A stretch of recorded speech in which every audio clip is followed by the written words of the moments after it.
Bonjour à tous. Alors passer à la voiture électrique, c'est une excellente idée, n'est-ce pas? Mais pour un indépendant en Israël, ça peut vite devenir un vrai casse-tête fiscal. C'est pour ça qu'aujourd'hui, on va décortiquer ensemble le guide complet pour bien déduire tous les frais de sa voiture électrique pro. C'est parti! Voilà la grande question, celle que tout le monde se pose. On a sa voiture électrique pour le boulot, on la branche tranquillement à la maison, mais est-ce qu'on peut déduire ses frais de recharge? La réponse, elle n'est pas si simple. Mais pas de panique, on va éclaircir tout ça point par point. Et attention, les enjeux sont vraiment importants. D'un côté, si on maîtrise bien les règles du jeu, on peut faire de sacrées économies. C'est toujours bon à prendre. Mais de l'autre, une petite erreur d'interprétation et hop, c'est le redressement fiscal qui fait mal, très mal. Donc restons concentrés, on va décortiquer tout ça pour éviter les mauvaises surprises. Bon, rentrons dans le vif du sujet.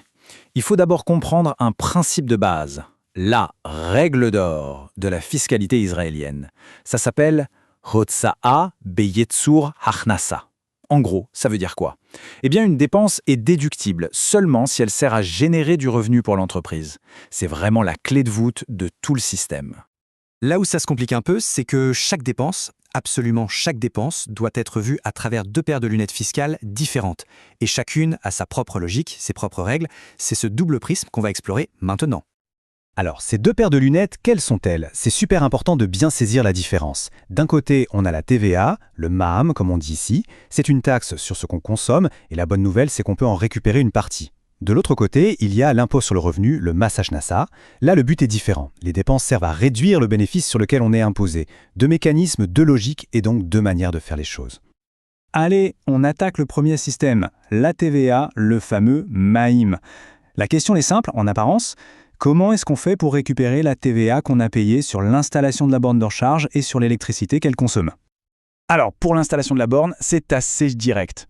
Tout, mais alors vraiment tout, repose sur une seule chose, la capacité à prouver que la voiture est utilisée principalement pour le travail. C'est le sésame. Sans ça, impossible de déduire la TVA sur cet investissement.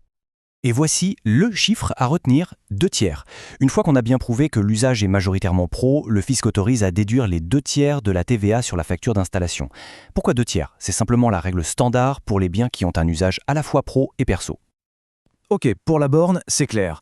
Mais l'électricité qu'on consomme tous les jours pour recharger, là, on a un vrai défi pratique. Comment on fait pour savoir quelle partie de la facture d'électricité est pour la voiture et quelle partie est pour le frigo ou la télé?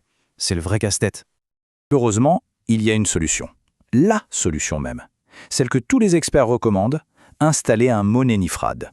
C'est quoi ce truc? C'est tout simple, un compteur électrique séparé, juste pour la borne de recharge. Et là, plus de discussion possible. C'est la preuve indiscutable de la consommation de la voiture. Franchement, ça simplifie tout. Bon, on a vu la TVA, maintenant on change de lunettes. On reprend les mêmes dépenses, la borne et l'électricité, mais on les regarde sous l'angle complètement différent de l'impôt sur le revenu, le Mas Hashnasa. Et là, attention, premier point super important, le coût de la borne, on ne le déduit pas d'un seul coup. Non, pour l'impôt sur le revenu, c'est considéré comme un actif, un investissement. Ça veut dire qu'on l'inscrit dans les biens de l'entreprise et chaque année, on déduit une petite partie de sa valeur. C'est ce qu'on appelle l'amortissement. En général, c'est un taux de 15% par an. Et pour les frais d'électricité, eh bien là, le fisc a fait simple. Il a pris un concept que tout le monde connaît bien et l'a adapté. En fait, les coûts de la recharge électrique sont traités exactement comme les bonnes vieilles dépenses d'essence ou de diesel pour une voiture normale. Facile, non? Et la règle, c'est un forfait. Pas de calcul compliqué, on prend le total des dépenses d'électricité pour la voiture et 45% de ce montant est considéré comme une charge professionnelle déductible. Point. Les 55% qui restent, c'est considéré d'office comme de l'usage perso, donc non déductible. Au moins, c'est clair et net. Mais, et c'est un grand mais, toutes ces belles déductions, que ce soit pour la TVA ou l'impôt sur le revenu, elles ne sont possibles qu'à une seule condition. Avoir des preuves solides, en béton. Parce qu'en cas de contrôle, c'est à nous et à personne d'autre de tout justifier. Alors quel est le kit de survie indispensable en cas de contrôle fiscal? Le numéro 1, l'outil absolument critique, c'est le carnet de route, le Yoman Nessiot. Il doit être détaillé, précis, impeccable. Ensuite, pour renforcer le dossier, l'agenda pro et bien sûr toutes les factures ou les emails qui prouvent que chaque déplacement était bien pour le travail. Bon, assez de théorie, pour que tout ça soit bien concret, on va prendre un cas pratique. Faisons connaissance avec Léa. Léa est consultante en marketing et elle a une voiture électrique.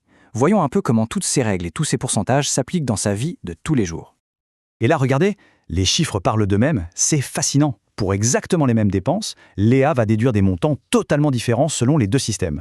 Pour sa borne qui a coûté 4000 shekels, elle récupère 453 shekels de TVA une seule fois. Et en plus, chaque année, elle déduit 600 shekels de son revenu imposable. Et pour l'électricité, chaque mois, elle fait des économies à la fois sur la TVA et sur son impôt. C'est là qu'on voit que ça vaut le coup. Ok, on a vu le potentiel d'économie, c'est génial. Mais maintenant, passons au côté obscur, les erreurs à ne surtout pas commettre. Celles qui peuvent non seulement effacer tous ces beaux gains, mais en plus attirer l'attention du fisc. Et ça, on veut l'éviter.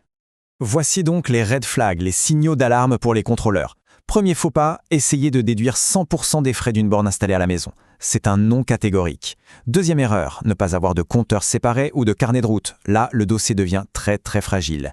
Et enfin, une erreur plus technique mais tout aussi grave, déduire le coût de la borne en une seule fois au lieu de l'amortir sur plusieurs années. C'est une faute à ne jamais commettre. Au final, absolument tout peut se résumer en une seule phrase. Elle vient directement des experts et elle dit tout. Une approche rigoureuse et bien documentée est la seule garantie de sérénité. Si on doit retenir qu'une chose, c'est bien ça. Alors voilà, maintenant que les règles du jeu sont plus claires, la vraie question se pose. Est-ce que cette belle transition vers l'électrique est aussi un succès sur le plan fiscal? C'est le moment de faire le point et de s'assurer que la réponse est un grand oui.